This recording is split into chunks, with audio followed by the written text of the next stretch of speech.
How many of you have heard of the film Metropolis? Released in 1927, it is one of the all-time great silent movies that helped set the standard for science fiction in cinema. It tells the story of the eponymous futuristic city, where wealthy industrialists and academics reside comfortably in their thousand-story skyscrapers, idling their time in stadiums, cabarets, and pleasure gardens. But below the city resides the workers, who live a life of endless, back-breaking drudgery, laboring to operate the great machines that power the city above them. One day, a young rich man named Freda has a chance encounter with a girl named Maria, and in pursuit of her, witnesses the hellish conditions that laborers work under daily. Freda goes to his father, Joel Fredersen, who built and rules over Metropolis, and asks why the people who keep the city functioning work in such harsh conditions. And after being met with bitter indifference to their plight, Freda resolves himself to help the workers fight for better conditions and ends up falling in with a resistance movement led by none other than Maria. Fredersen, aware of this subterfuge, enlists the help of the inventor Dr. Rotvang to sabotage the potential uprising. Rotvang, hiding his own agenda, reveals an ace up his sleeve that will throw the perfect wrench into the revolutionaries' plans. A robot that can imitate the likeness of any human being perfectly. The film was directed by Fritz Lang.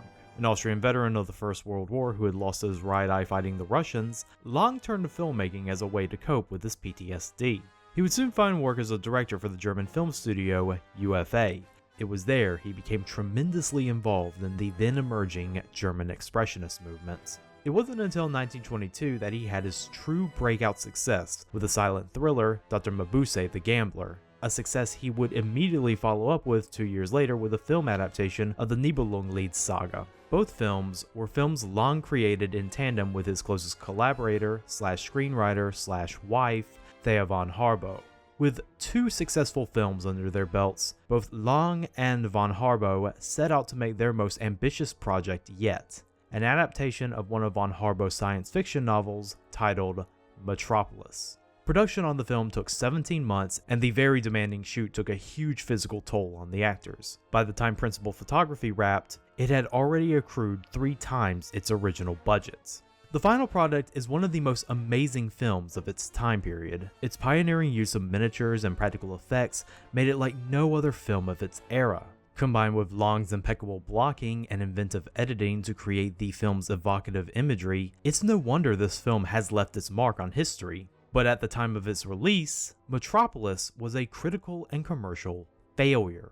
While they praised the technical aspects, critics found the film's message of the mediator between the head and the hands is the heart to be too cliché and naive. Noted sci-fi author and futurist H.G. Wells in particular faulted the film for its belief that technology and automation made workers' lives harder, not easier, a premise he found utterly ridiculous. And being an expensive film in a financially tumultuous period in German history meant that it was destined for commercial failure, it being the final straw that saw UFA being absorbed into the media empire of far-right business magnate Alfred Hugenberg. But the worst part of Metropolis's release came in the form of its fan base. The film became a favorite of Adolf Hitler's, Joseph Goebbels, and other members of the Nazi Party's inner circle. They saw the film's message of the business class and the working class uniting to make a better world in line with the party's nationalist goals. This was good news for von Harbo as she was an early follower of the Nazi Party, but bad news for Lang. Despite being raised Catholic, Lang had a traceable Jewish heritage. This would end up creating a schism between him and von Harbo and led to the subsequent falling out and divorce, which came on top of them learning that both had been cheating on each other with much younger lovers. Up until his dying day, Lang expressed dissatisfaction towards Metropolis, saying the critics were right to call the film's thesis naive, and that the Nazis' admiration for it had left a bitter taste in his mouth that never went away. But even today, Metropolis' impact on media is an undeniable fact. It has influenced every corner of the creative world for the past 90+ years, from film, to comics, to music, to video games. But one of the most significant works Metropolis' influence reached was a story written by a young artist. And decades later, someone would take that artist's story and merge it with Lang's to create something truly amazing.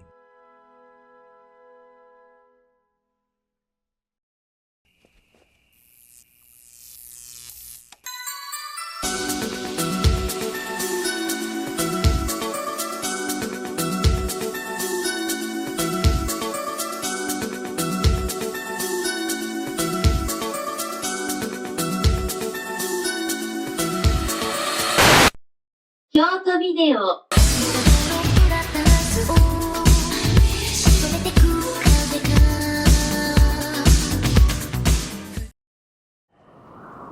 Yesterday, our power spanned the earth. Today, it can illuminate the heavens. May it stand forever! Our Ziggurat!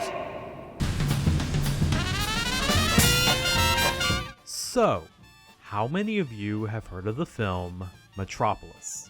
Released in 2001, it tells the story of the eponymous futuristic city where human beings and robots coexist, but not in peace. Robots are second-class citizens segregated to the lower levels, and the punishment for leaving their designated areas is destruction. The human population also doesn't fare any better. Many are unemployed and impoverished, and they blame the robots for taking their jobs, a sentiment that the city's ruling class actively promote to keep the people in line. Duke Red, the city's inventor and unofficial ruler, has overseen the construction of a massive skyscraper dubbed the Ziggurat, which he claims will extend Metropolis's power throughout the planet. But he's missing one crucial piece: an advanced robot to control the invention.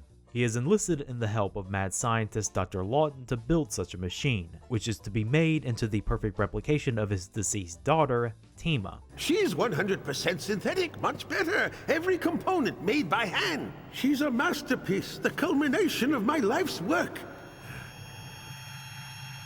My little Tima. However, overhearing this is the Duke's adopted son, Rock. The leader of the anti-robot party, the Marduks, Rock does not want his father's legacy to be overshadowed by a mere machine. The man you call father is waiting for her, waiting for his little angel. I won't allow it. I won't allow my father to be fooled by a robot. He shoots Lawton and sets fire to his laboratory to destroy Tima. Meanwhile, Japanese private eye Shunsaku Ban and his nephew Kenichi have arrived in the city to arrest Dr. Lawton for organ trafficking. They come across his lab, which is now in flames. A dying Lawton gives Detective Ban a red notebook, while Kenichi finds the newly activated Tima. After being separated by his uncle, Kenichi and Tima end up bonding with each other. You are I am you. Huh? I am who? Right. But both of them have no idea that Tima is a robot. Will Detective Bond get to the bottom of Dr. Lawton's mysterious death? Will Kenichi find out the truth about Tima? And is Tima a robot with humanity, or just a machine who can do a good impression of a human? I remember Metropolis from the early days of my anime fandom. I wouldn't see the actual film until I was in my 20s, but when I was 11 and just really starting to come to terms with my newfound love of Japanese cartoons, I remember seeing advertisements for this movie almost everywhere. At a period where the American anime boom was still going and hadn't yet peaked, Metropolis got some serious push from the film press. Print ads were everywhere. It got rave reviews from American film critics, Roger Ebert even calling it one of the best animated films he had ever seen. And it was also one of the first anime films to be submitted for consideration for the Academy Awards Best Animated Film Award. And you can see why it got such a push. Even non-animation fans look at it and see that this is an incredibly ambitious film. It demands your attention. So why does it feel like its cultural footprint seemingly vanished just as soon as it appeared? Metropolis wasn't as big of a commercial flop as the silent movie of the same name was. International release allowed it to make its budget back, but it seems like for as much hype and acclaim that was attached to it, it feels like Metropolis has not left as much of a legacy as it wanted to.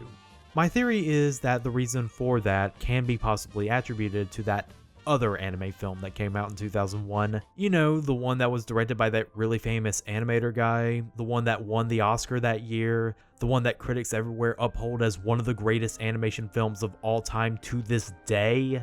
Yeah, Spirited Away ate Metropolis's lunch that year. But even if it does linger in the darkest parts of Spirited Away's shadow, Metropolis is an anime film that deserves attention. Believe it or not, moviegoers, that there are great anime films out there that were not made by Miyazaki. But before we get into the movie itself, we need to talk about the film's origins. And it begins more than 50 years ago with a young man named Osamu Tezuka.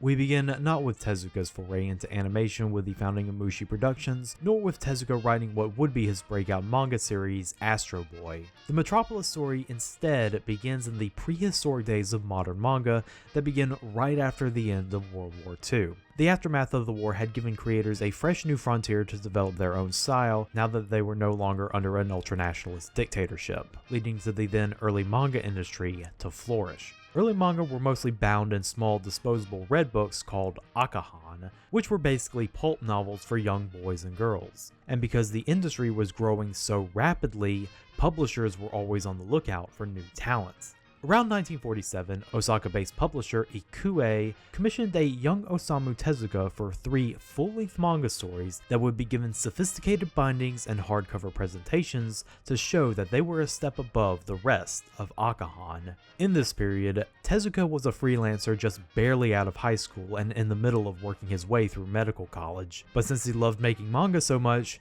he figured he could whip up some stories in the middle of studying gross anatomy. Being very well read, Tezuka always was able to find inspiration for stories in the books and magazines he would read. One of these magazines, Cinema Quarterly, showed a single still from a German silent movie of a female robot being activated. Immediately being drawn to the idea of artificial life, Tezuka quickly drew up an idea for the story, the title of which he would swipe from the movie still that inspired him, Metropolis. In the future year of 19XX, a genius professor named Dr. Lawton has had a breakthrough in the creation of artificial cells, but just as soon as he makes this discovery, known criminal mad scientist Duke Red bursts into his laboratory and demands that Lawton use those artificial cells to create a powerful artificial humanoid that would allow him to conquer the world. The good doctor succeeds in this plan, creating a humanoid robot named Michi, who has the power of super strength, flight, and can change genders at will. Knowing that such a creation could never fall into the Duke's evil hands, Lawton fakes Michi's destruction and goes into hiding. One day, Michi escapes their gilded cage, which leads to the Duke's henchmen spotting Lawton's hideouts, which in turn leads the Duke to go kill the doctor. Michi then falls into the care of Detective Bon, here called Detective Mustachio, and his nephew Kenichi. Kenichi befriends Michi, while Detective Mustachio investigates Duke Red to find out his ultimate plan, which is to use man-made sunspots to melt the polar ice caps and rule the world amongst the flooded ruins, with Michi as his enforcer. One event leads to another, and Michi soon finds themselves face to face with Duke Red, who reveals their true nature and criminal purpose. Enraged at their status as a tool, Michi decides to lead a rebellion of robots against humanity. In the manga's climax, Kenichi attempts to reason with Michi on top of a skyscraper, but Michi instead challenges Kenichi to a duel. Once Michi gains the upper hand, however, their body begins to overload and disintegrate due to the sunspots that were powering them disappearing, ending on a tragic and bittersweet note. Looking at the manga today, it's easy to see why this is considered to be the foundation of Tezuka's body of work. It delves a lot into the themes of man versus machine and what measure is a non-human that's prevalent in a lot of his works, as well as the fluidity of gender as seen by Michi being referred to by both male and female pronouns. Not to mention his creative use of panel composition that would later influence so many future manga authors. All that being said, Metropolis in retrospect is very rough.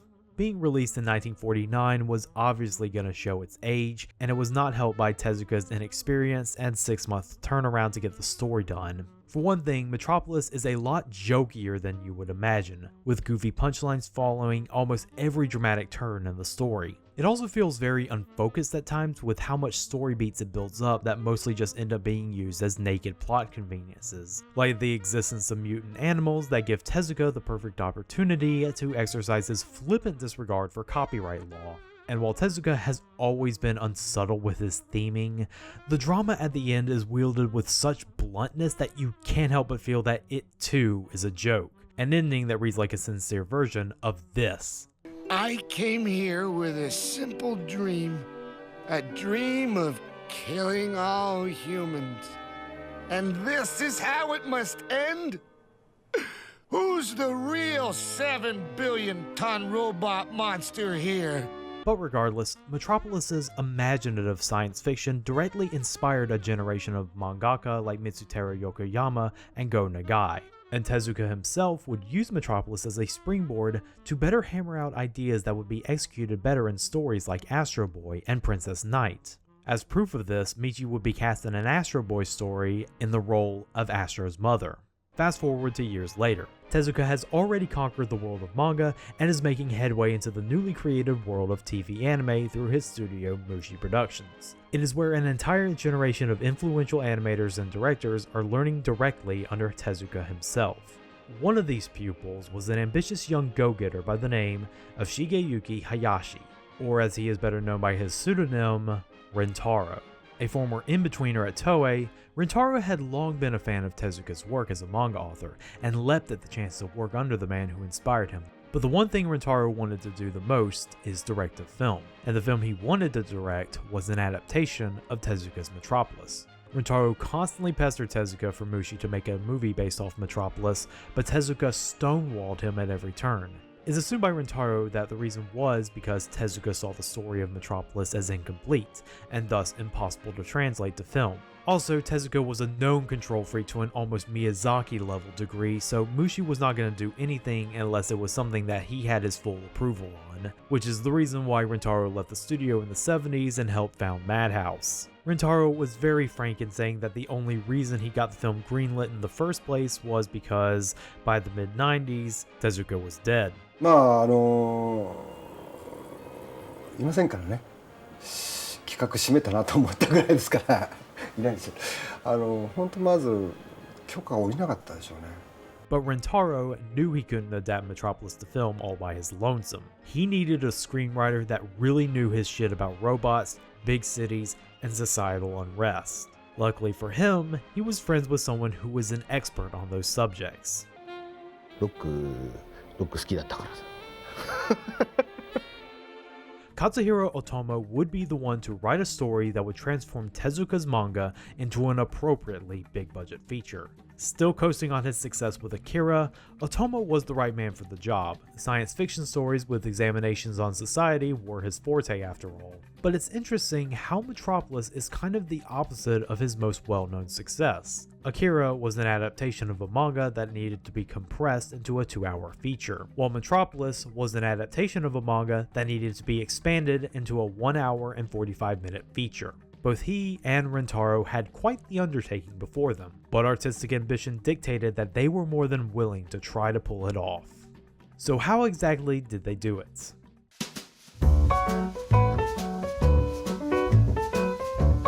Rintaro is a very ambitious director, super comfortable in taking chances with big budget productions and always swinging for the fences. Naturally, this can result in both big hits as well as big misses. Rintaro's thesis on directing Metropolis was to apply all the lessons he had learned in his 4 decades in the industry. One of these lessons was finding your limitations and seeing how you could conceivably surpass them.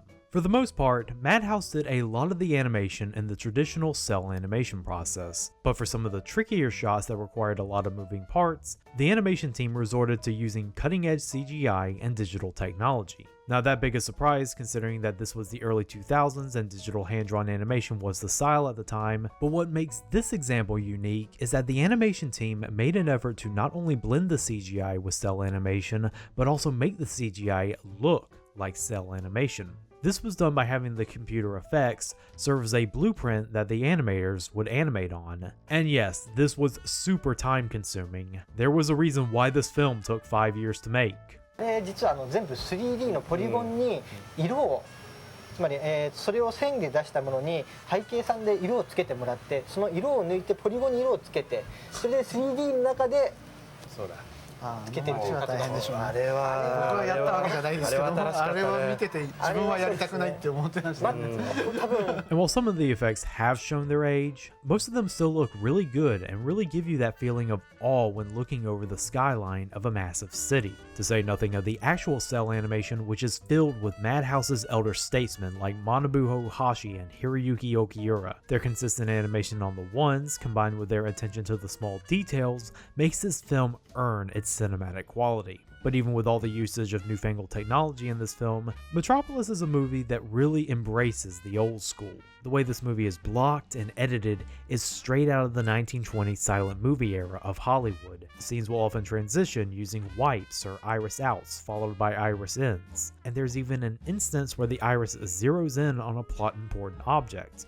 a common effective tool of visual storytelling in the era before sounds. Even the boarding reminds me of silent movies with how much wide shots there are and how the camera will remain in one place while characters walk from the foreground to the background.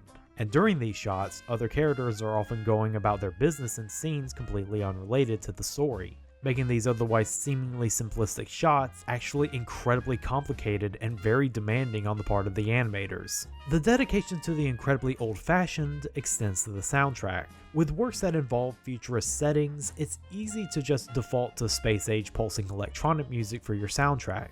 But you don't always have to do that, as proven by Akira making its soundtrack entirely based off of traditional Japanese and Indonesian music. And since Metropolis's future is based more in the 1920s Art Deco vision of the future, the film opts for a more period-appropriate soundtrack filled with New Orleans-style jazz, which was the popular sound of the 20s. Japanese jazz bandleader Toshiyuki Honda was the composer and arranger for Metropolis, and he really knows how to make the soundtrack fit the entire city, having the bright, pristine upper levels be defined by upbeat jazz-age swing music,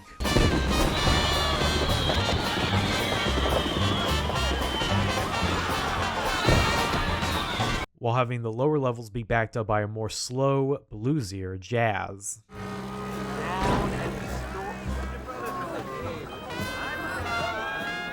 All of this, from the soundtrack, to the cinematography, to the animation, is needed to give the effect that the titular city is a living, breathing entity. From its gilded towers touching the face of God, to the musty inner workings carefully hidden from the bourgeoisie's view. But does such a perfect presentation beget an equally perfect story?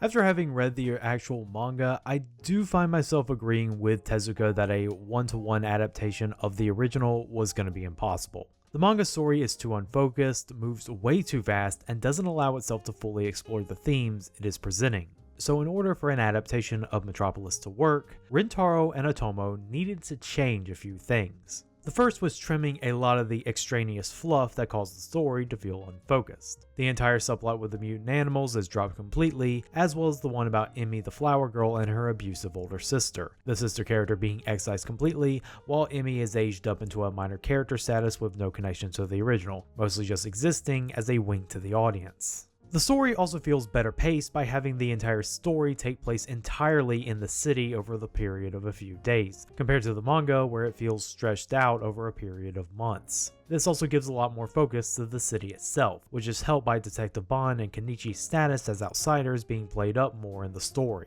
That's why I'm asking for your cooperation in this investigation, Superintendent. I've never been to Metropolis before, and frankly, I can't tell which way is which half the time. Another problem that needed to be fixed was the characters. The cast in the original manga were shallow, with how much their roles could be boiled down to moving from plot point A to B. It was up to OTOMO to take these characters and give them more than a little depth. Sometimes he does this by expanding on the roles they already had. In the original, Duke Red was just a powerful member of organized crime that took pride in being openly a criminal. In the movie, he takes great care to just present himself as this Walt Disney-style futurist to the public and media so as to better hide his more sinister agenda. Duke Red, now that the ziggurat's complete, will you be going into politics next? Don't be ridiculous. As long as President Boone here is in charge, our state is secure. I'm just a private citizen. Politics has no need of me, I assure you. Duke Red is also given a more humanizing motivation by having Tima be made into the image of his deceased daughter. It also makes him more sinister when, despite treating Tima as his daughter resurrected, he really just sees her as a means to an end.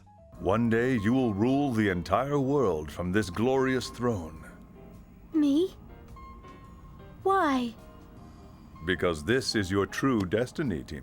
Detective Bond and Kenichi also serve the same but expanded roles. Bond, no longer named Mustachio, is still searching for the mystery between Tima and Duke Red. but now he's cast as more of a Columbo-like character, seemingly bumbling at first, but obviously knows the score and can outwit ostensibly smarter opponents. No matter what, a criminal always returns to the scene of the crime. Okay, it's an old saying, but I like old sayings, eh? Kenichi, meanwhile, is still an innocent who instantly befriends Tima, but because Tima has zero knowledge of the world surrounding her, he is also given the role of her protector and teacher on top of being her friend, which makes their final confrontation near the end all the more heartbreaking. I think we're on... Tima. What? Tima. That's what my name is. So you're good. You're starting to remember. As for other characters, their changes are more drastic. Dr. Lawton, for one, is instead portrayed as a morally compromised scientist who's only really making Tima in the pursuit for wealth and scientific knowledge. Then there's the changing of Michi to the character of Tima. Aside from a name change, Tima's design has been changed from an Astro Boy prototype to an angelic blonde-haired little girl, which in turn removes the gender fluidity that was present in the original Michi. A much better change was removing any of the superpowers that Michi had that would have revealed Tima as a robot. Tima does not have super strength or the power of flight, so she has all the more reason to believe that she is a full-blown human. And even when she uses her electric powers to track down and kidnap Kenichi, she's still convinced that she's a human because she thinks what she did was something that human beings can do. What just happened to me? I see. So you don't have any idea of who you are. What do you mean?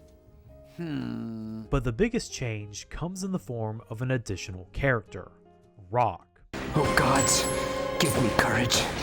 Give me the strength to protect my father from the evil of machines.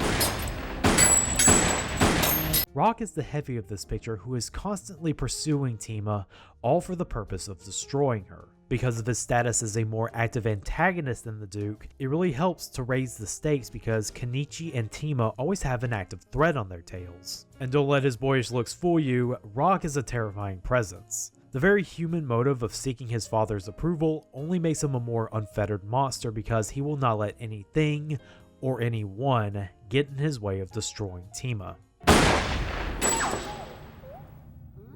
Don't do that! You'll hit the equipment! You can do a lot of damage!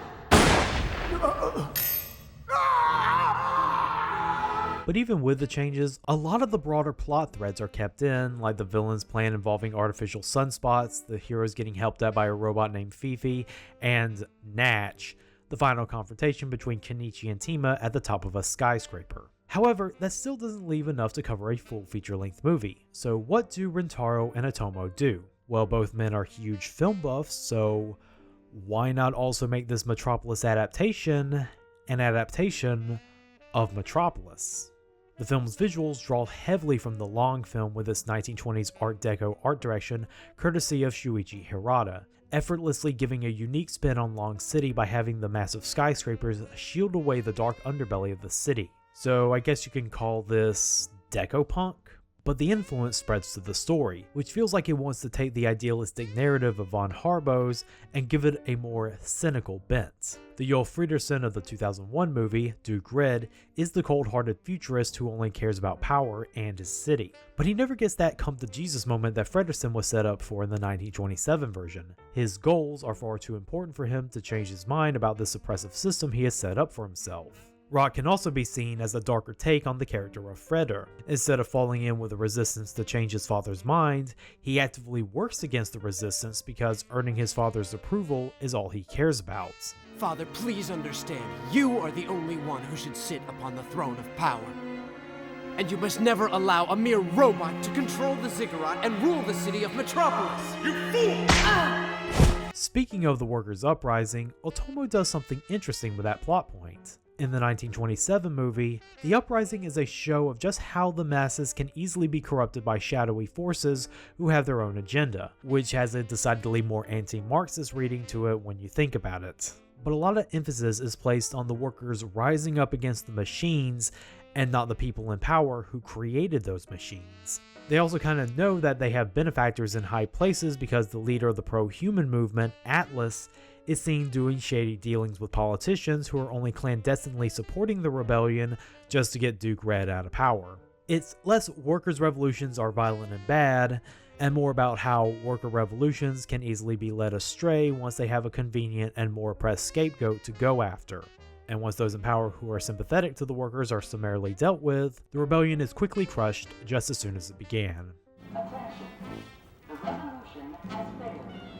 Martial law is now under the command of Duke Red.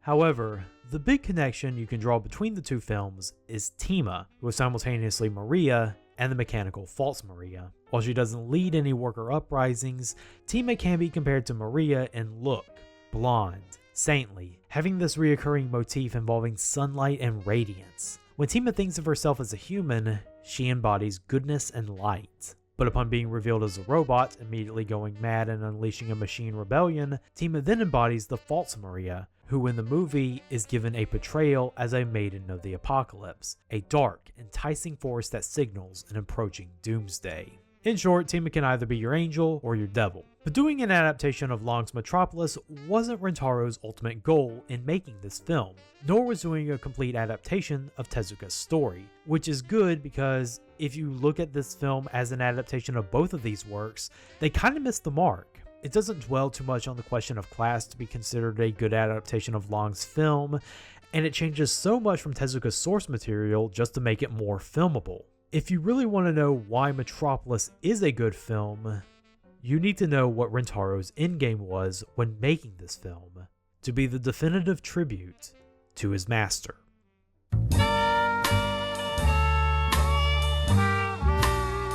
It always feels like anyone who has worked extensively with Tezuka in their career always has the urge to do a tribute to him via a film adaptation of his works. We saw this play out with Osamu Dazaki's Blackjack the movie.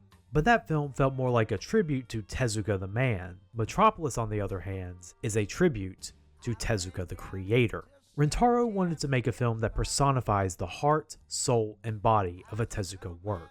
This is exemplified by him making the deliberate choice to use the Tezuka star system. Throughout his entire career, Tezuka would use the same characters playing different roles across multiple series, a method that he likened to the star system of Hollywood, having the characters be seen more as actors than characters. So not only are characters like Duke Red, Detective Bond, and Kenichi characters in Tezuka's original manga, they are also characters seen throughout Tezuka's oeuvre. Rock, full name Rock Holmes, is not an original character. He was one of Tezuka's most commonly reoccurring villain characters. Having started out as a kid detective, Tezuka realized that he liked casting Rock as the villain because his young boyish good looks clashed with his evil personality and made him far more chilling. This casting extends to outside the main cast. Nearly every person with a speaking role is a reoccurring Tezuka player such as Hamegg, Kusai Skunk, and Lamp Acetylene. But the best use of the star system is Rintaro playing with the roles, as seen in the character Atlas. In Tezuka's work, Atlas was a main character in the Astro Boy series who, unlike his brother Astro, hated humans and believed that robots were the superior race to inherit the Earth. And in the multiple times he appeared, Atlas played the same role as the robot who wished to destroy all humans. But here, Atlas is a human and his main goal is to destroy all robots because he believes that humankind is superior, showing that in the Tezuka star system, even big differences can lead to more or less the same role. Yes, I agree that we're a violent race controlled by emotions. They're at war within us, and we can do nothing but move forward and search for peace through destruction.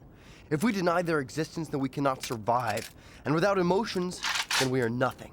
Through the star system, it makes every character look like an actual Tezuka character, with their rounded features that harken back to the classic cartoons that inspired their creator. The only exception to this is Tima. In the manga, there's a huge deal about Michi being this super beautiful specimen because they were based off a famous sculpture. That fact is not really translated well in the manga because Michi looks like every other Tezuka character.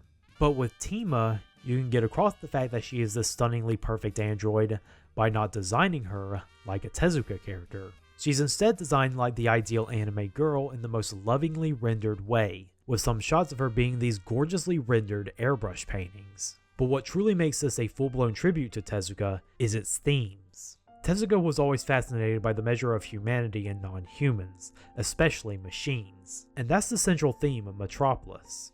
Metropolis is a city that's existence in being the greatest in science and culture is built on the exploitation of machines. Robots are forced to follow strict rules or be terminated by the Duke's army of brown shirts that are roaming the streets if they ever step out of line. We robots are assigned to specific zones based on occupation. We're strictly forbidden to operate outside of our areas. And that robot was not authorized to work at surface level. He's supposed to be underground.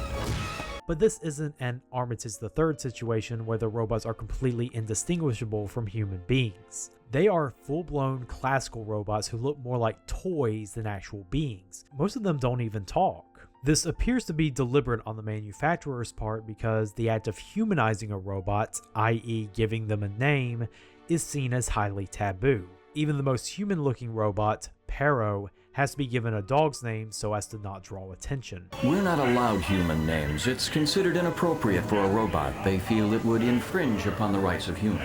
And the robots don't even appear to be causing any trouble. They are always performing their assigned task and following their programming, yet they are at the mercy of the Marduks and the disgruntled workers who take their rage out on them for stealing their jobs. It's part of their programming as slaves and scapegoats. And when they do show glimmers of humanity, it's not enough to convince the humans who hate them. Pero exists mostly as an exposition fairy for Detective Bond and the audience to learn the ins and outs of Metropolis. His role is to mostly just answer questions that Bond has. But at the midpoint, when Pero has to stall an angry mob just so Bond can escape, he shows a glimmer of humanity by doing one simple thing: asking a question.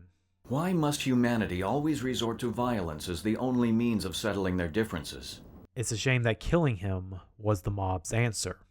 But of course, the humanity of the machine theme present in Metropolis will always come back to Tima.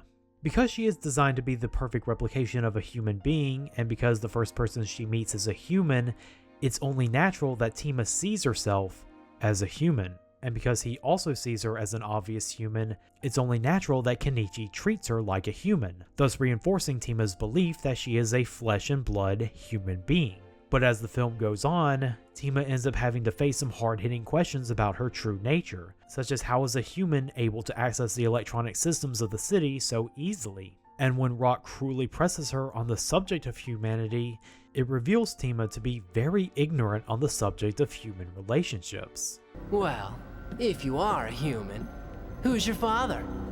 My father is... Keiichi. Even her emotions such as her laughter and her fear are said by the Duke to just be glitches in her system. I possess love and emotion. You said that's human. You only think you do, my dear, because we haven't completed you yet. You're not finished. And once Rock shoots her, she can no longer hide her robotic nature, transforming from a girl to a cold-hearted machine of destruction. Stop this, Tima! You'll destroy the ziggurat! This is punishment for toying with robots. In the climactic rampage, which is beautifully set to Ray Charles's mournful cover of I Can't Stop Loving You, Kenichi tries desperately to appeal to the humanity he knows exists within Tima, but to no avail. The machine that was once Tima just mercilessly beats Kenichi as her human facade gradually melts away, revealing more and more circuitry. But Kenichi never fights back, and it ends with the two of them dangling off the collapsing ziggurat. Kenichi, despite everything, tries to rescue Tima, but all Tima can do is look up one final time and say these last words. No, listen, when you're talking about yourself, you say I. That's how it works. Keiichi. Grab on!